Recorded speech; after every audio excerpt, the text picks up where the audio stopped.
Como gerenciar um escritório de arquitetura ou design de interiores como se ele fosse um McDonald's? Já parou pra pensar nisso? Eu tava vindo pro meu escritório que fica bem ali, ó. Aí eu dei uma parada aqui, fica ali o escritório, no segundo andar mais ou menos. E aí, pensando aqui com meus botões, eu percebi algumas semelhanças. E nesse vídeo aqui eu quero te contar quais são essas semelhanças, como aplicar isso dentro do seu escritório de arquitetura, que eu sei que não é um fast food, e principalmente, né, sem afetar a saúde e prejudicar a vida de ninguém, né? Agora vamos lá pro meu escritório que eu te conto isso melhor lá.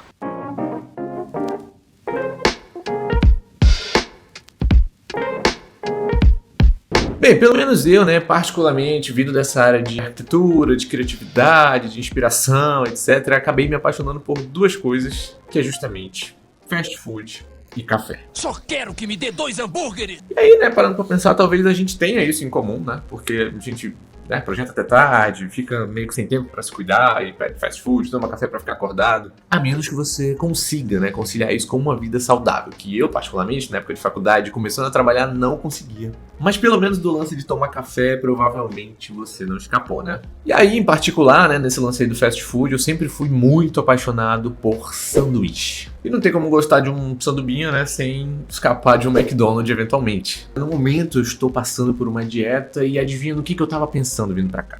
Chuta aí. Claro que é possibilidade de almoçar um besterol, um sanduíche. E dali eu lembrei do McDonald's, que lembrei também dos insights que eu tirei vendo o filme do McDonald's, que você talvez conheça, Fome do Poder, Fome de Poder? Poder? Acho que é Fome de Poder. Que o ator principal é o Michael Keaton, né? Ele interpreta um belíssimo de um aproveitador no começo da carreira ali do estabelecimento McDonald's, mas que tem ideias muito pra frentex que transformaram, né, o McDonald's no que ele é hoje. E enquanto eu tava vindo pra cá pensando com o meu estômago, né, eu lembrei de uns insights que eu tive justamente na época que eu assisti o filme. Isso lá no comecinho do escritório, lá no finalzinho de 2017 pra 2018. Aí eu fiquei lembrando, né, de 4 insights interessantíssimos que eu absorvi quando eu vi o filme naquela época. O primeiro, como era o atendimento. O segundo, como eles padronizaram o processo. O terceiro ponto, né, que é o nível de velocidade que eles conseguiam executar, né, um serviço, enfim, preparar uma refeição, graças àquilo que eles tinham feito antes. Que, se eu não me engano, era, sei lá, preparar um sanduíche em 1 minuto, em 2 minutos, alguma coisa assim. E o quarto ponto era justamente a ceninha, né, que eles estão treinando numa quadra poliesportiva, sei lá, desenhando no chão ali um fluxo, mais ou menos, de como a cozinha deles tinha que funcionar, né, e como as pessoas tinham que se movimentar. Um treinamento da equipe para estabelecer direitinho, né, e aplicar tudo isso que eles tinham pensado antes para ver se dá para executar isso dentro do dia a dia. Calma, rapaziada, eu não tava pegando aqueles insights para, sei lá, abrir a minha própria hamburgueria. Até porque eu sou arquiteto, queria um escritório de arquitetura. E aí, ó, daquela mistureba de insights, eu consegui extrair 3 coisinhas que eles fazem até hoje e são muito bons nisso. E o primeiro, né, o clássico, é justamente marketing, né? E como eles pensam propaganda, e como eles pensam um conteúdo que fala especificamente com o público deles, que desperta desejo, às vezes é um pouco fora da caixinha, trazendo um artista ou trazendo pessoas comuns para fazer algum tipo de propaganda que engaja mais e faz as pessoas terem mais vontade de ir para aquele espaço, comer aquela comida. E para ficar mais prático, como é que eu relacionei isso com arquitetura? Vou dar o exemplo do meu escritório, como é que esse insightzinho funcionou para minha realidade. Aqui na Vortex a gente mira um pouco mais no público pessoa jurídica, né? Pequenos empresários, médios empresários, grandes empresas e por aí vai. E esse tipo de público, né, eu precisava entender como é que essas pessoas pensam e raciocinam, etc e tal, para poder atingir elas da melhor forma. E aí, passando algum tempo e convivendo mais com esse tipo de público, eu entendi que são pessoas muito mais práticas, que estão muito mais focadas no custo-benefício e na velocidade, ou no mínimo de dor de cabeça que vai dar contratar um profissional dessa área para resolver os problemas que ele tem. E o que mais chamava atenção é que é uma galerinha muito, né, focada em resultado, em ser o mais prático possível, e até na hora de procurar um escritório de arquitetura, eles se comportavam assim. Por exemplo, eu já encontrei diversos empresários e, sei lá, líderes de setores de grandes empresas que, na hora de precisar de um arquiteto para reformar o ambiente, para construir alguma coisa, eles procuravam ativamente aquela pessoa no Google. Então, eu tive que ir um pouco na contramão no começo, onde tá todo mundo pensando em Instagram, e eu pensei mais em ir pro lado do Google e focar mais nisso. E de já ter um site meio que, né, o mais simples possível, mas já ter um site, um lugar, um endereço para onde o cara, quando pesquisa por um escritório de arquitetura, um arquiteto especializado em arquitetura comercial, caísse para o meu site. E claro, né, fazer campanha justamente pensando nesse público e principalmente focado mais nessas ferramentas, que era Google e YouTube, isso até hoje. Porque esse tipo de público, ele é mais certeiro, digamos assim, né? Não é aquela pessoa que está consumindo conteúdo constantemente de arquitetura e decoração, como são as pessoas que são mais focadas em residências. Esse público empresarial não, ele é mais direto ao ponto. Vamos lá no... Ou ele pede às vezes do estagiário do cara, sei lá. Procura aí um escritório de arquitetura. A pessoa vai lá no Google, digita e tal. Às vezes a gente está ali no topo e ela acha a gente, entra em contato e por aí vai. O segundo aprendizado com este querido fast food foi justamente o lado do atendimento. Em que sentido, né? No sentido de como eles conseguiram, né? Porque atendimento é muito prático dentro do McDonald's, eu sei disso. Mas é mais no sentido de como eles deixaram preparado uma cartela, né? Um menu ali de opções extremamente atrativo e extremamente memorável, né? Todo mundo conhece, sei lá, 2 ou 3 sanduíches do McDonald's clássicos, justamente porque eles davam uma certa personalidade para cada sanduíche que eles têm, como os ingredientes, falar dos ingredientes na hora de uma propaganda. Então o atendimento deles é muito rápido, porque a pessoa às vezes já vai sabendo o que ela quer, ela olha o menu de um jeito rápido, já escolhe, já pede e pronto. E de novo, né? Como é que eu relacionei isso com a minha realidade? Foi justamente dando nome aos bois, né? E não ofertar 1 milhão de serviços, que eu sei que eu não vou conseguir entregar, mas focar ali nos 5 principais serviços que a gente faz e falar sobre eles e dar uma ênfase neles. A gente teve uma época que a gente até deu um nome mais diferentinho para eles, justamente para tentar fixar um pouco mais na cabeça daquele cliente as minhas opções, o meu menu, o meu cardápio aqui, para ele saber o que pedir quando ele entra em contato com a gente. E o terceiro e último ponto, o terceiro e último aprendizado é justamente o lado da produção, né? Como eles entregam todos aqueles pedidos numa velocidade absurda. E eu sinceramente até acho meio polêmico olhar o jeito que eles trabalham até hoje e o quão prejudicial para a saúde isso daí é. Mas o ponto é mais entender o que levou eles fazerem, enxergarem, né, um modo de produzir mais rápido. Porque assim, ter mais velocidade, principalmente com um projeto que, né, você é aí que vive essa realidade, que nem eu e o pessoal do meu escritório sabe que às vezes o cliente não entende o quanto tempo leva para fazer um projeto técnico e bem feito. E às vezes isso frustra o cliente, isso frustra o arquiteto porque não se sente valorizado, etc. Então, eu sempre tive essa pira de o quão mais rápido a gente consegue entregar um projeto, mas sem danificar o processo, o produto, o serviço, né? Eu não quero fazer rápido, mas entregar de qualquer jeito. Eu quero conseguir fazer rápido e entregar bem feitinho. Esse objetivo, essa meta veio daí, quando eu vi o filme.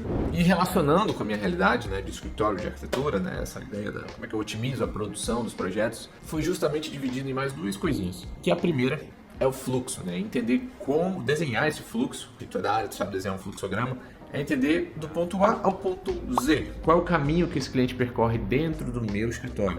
Como é que funciona o marketing, a venda, o atendimento, por onde ele passa, com quem ele passa, o que ele quer, como funciona a parte de fechamento, contrato, pagamento, por aí vai, até chegar no projeto e aquele projeto realmente também ter um fluxo próprio para a entrega ser mais rápida. Porque quando a gente enxerga o fluxo, fica muito mais fácil no processo uma coisa acontecer depois da outra, sem ficar perdendo tempo para ver o que falta acontecer, qual é a próxima etapa, porque isso já está desenhado. E o segundo ponto, né, que é justamente até um paralelo com os ingredientes pré-fabricados que tem no McDonald's, mas no nosso caso são os padrões, blocos, documentos, desenhos, modelos, pranchas e o máximo de materiais que a gente consegue deixar como padrão prontinhos para ser usado, né? E a pessoa não perder tempo em biblioteca de bloco, pesquisando coisa. E a gente sabe que isso come muito tempo, fica ali na 3D Warehouse, procurando bloco. Quando a gente vê, aquilo comeu 2 horas do nosso dia. Então a ideia era jogar fora esse tempo que a gente perde procurando blocos e documentos e modelos, etc. E também não perder tempo para entender quais são as etapas que aquele fluxo do cliente, etc., vai ter dentro do escritório. E aí, viu, ó, que dá para tirar insight de qualquer lugar, até de um filme de fast food. E desde a época que eu formei, que eu virei arquiteto, etc e tal, eu sempre quis fugir daquele lugar comum que a maioria das pessoas pensa quando tá na faculdade, de ter um super ego, de ser o arquiteto estrela, de ser o escravo da minha própria empresa, de ser a imagem do meu negócio o tempo inteiro. Eu nunca quis isso, não sei se você quer isso, mas enfim, o fato de eu não precisar ou querer isso me fez abrir o olho para outras coisas, em transformar o meu escritório numa empresa, né? Não só aquela vibe de escritório, mas as pessoas quando encontram a Vortex falam, é uma empresa de arquitetura. Então eles enxergam a imagem da marca, mais do que a minha.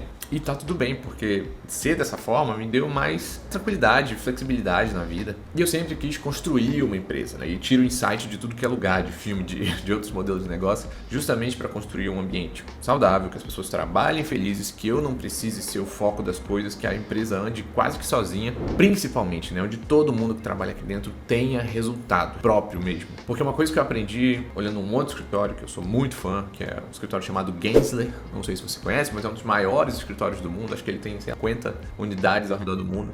Um dos maiores faturamentos anuais dessa área de arquitetura e projeto. Eu lembro de uma frase meio breguinha que o dono cita, mas que eu acho maneiro o sentido dela, que é justamente, eu acho que é mais ou menos assim, parafraseando, né? Ele fala que ele queria construir um escritório não só de uma estrela, mas sim de uma constelação de estrelas.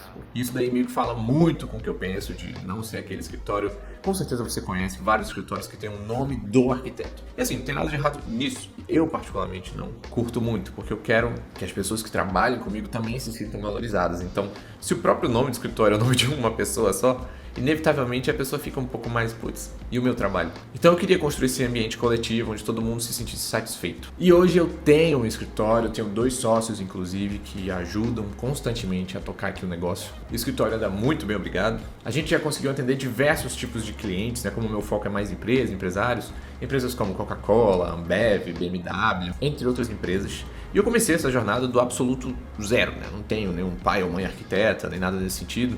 Eu realmente me posicionei no mercado, entendi como fazer isso, testei um monte de coisa, errei um monte de coisa, acertei um monte de coisa. E caso você seja um estudante que está quase se formando, ou uma pessoa recém-formada, ou um profissional que já está há um tempo no mercado, mas ainda, sei lá, não se encontrou muito bem, ou não tem o resultado que tu sonhava em ter quando tu estava estudando, e eu queria te falar um pouquinho sobre o meu curso de gestão de escritório de arquitetura ou design de interiores. E lá você vai aprender o meu método de gestão, né? E o que eu aprendi tirando insights de vários lugares, desde a padaria do bairro, a filmes, a outros tipos de empresa, outros tipos de negócio. E como eu juntei tudo isso para criar o meu escritório do zero de um jeito saudável, que me dê tempo de vida, de cuidar de mim mesmo. Eu não sou muito a favor desse negócio de, para você empreender você tem que sacrificar tudo na vida e trabalhar 12 horas por dia. Não, o meu jeitinho de pensar foi justamente o que eu consigo criar, o que eu consigo fazer em 8 horas de trabalho e poder ter uma vida. Até porque eu tenho 2 filhos, sou casado. Então, para mim, é muito valoroso a tranquilidade, o tempo extra para poder cuidar de mim. E nesse meu método eu toco justamente nisso, como que você consegue tocar e criar um escritório enxuto, com resultado, e como fazer isso acontecer. E para ficar mais claro, se liga num jeitinho geral de como esse método funciona. Ele basicamente fica dividido ali entre fases que qualquer gestor, qualquer pequeno empreendedor vai precisar exercitar quando está abrindo o escritório, quando está trabalhando como autônomo. E ele tem essa forminha de looping aí justamente porque quando a gente está empreendendo, está montando um escritório pequeno, uma empresinha pequena, é muito difícil você se focar em apenas uma coisa, eu sei disso. Mas é bem mais fácil entender que coisa vem depois de que coisa. E esse método, esse looping é justamente para isso. Entender do ponto A ao ponto Z, quais são os caminhos que você percorre, para quais caminhos você volta. Então no meu método, por exemplo, vou falar de um jeito mais rápido aqui, mas ele é dividido entre 5 fases constantes da tua vida ali como um arquiteto empreendedor. O primeiro é justamente a gente entender qual é a tua identidade, qual é o teu nicho, como achar o teu nicho, como achar o teu nome de escritório, técnicas para isso, e você realmente se encontrar no mercado e fazer o que você ama. O segundo ponto é justamente a organização, né? Você deixar pronto ali alguns tipos de processo, alguns materiais, entender como funciona um pouquinho da burocracia de você ter uma empresa, para você saber lidar com as coisas, os perrengues e a documentação e as etapas do dia a dia de um empresário. E depois da casinha arrumada, principalmente com essas 2 fases, que é a de identidade e organização, a gente vai justamente para o campo de batalha, né? Onde são 3 fases constantes na vida de qualquer empreendedor de um escritório enxuto. A primeira, para mim, é muito importante, pelo amor de Deus, que é vender. Você precisa saber vender. E essa é uma coisa que a gente não aprende na faculdade. E dentro de vendas, é claro, a gente vai falar de marketing, a gente vai falar de técnica, de apresentação, de precificação, de como realmente converter um cliente. E depois, claro, tem a parte que você sim é treinado dentro da faculdade, mas é diferente o dia a dia, né? Que é justamente a parte de produção, de produzir projetos. E eu não vou tocar muito aqui em, você usa AutoCAD, o Revit, isso aí já tem um monte de gente ensinando por aí. O meu foco é trazer resultado. E eu quero mais falar sobre produtividade, como você pode ser mais produtivo, quais são as técnicas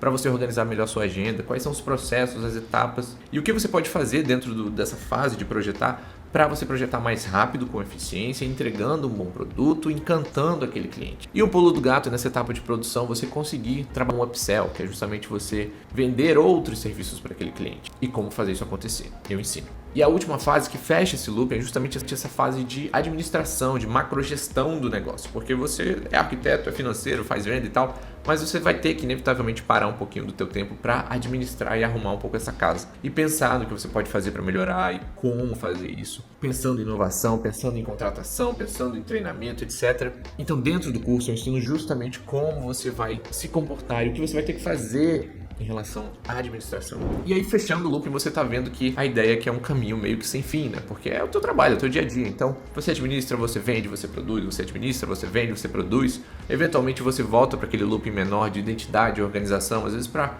melhorar um pouco o teu brand, a tua marca, organizar alguma coisa que está desorganizada. E depois você volta para o campo de batalha. Então esse é o meu método, é como funciona para mim, é como eu toco isso aqui hoje em dia e tem dado resultado. E se você quiser saber mais sobre o curso, é só clicar no link que está na descrição do vídeo, que lá vai ter bastante informação, preço, etc.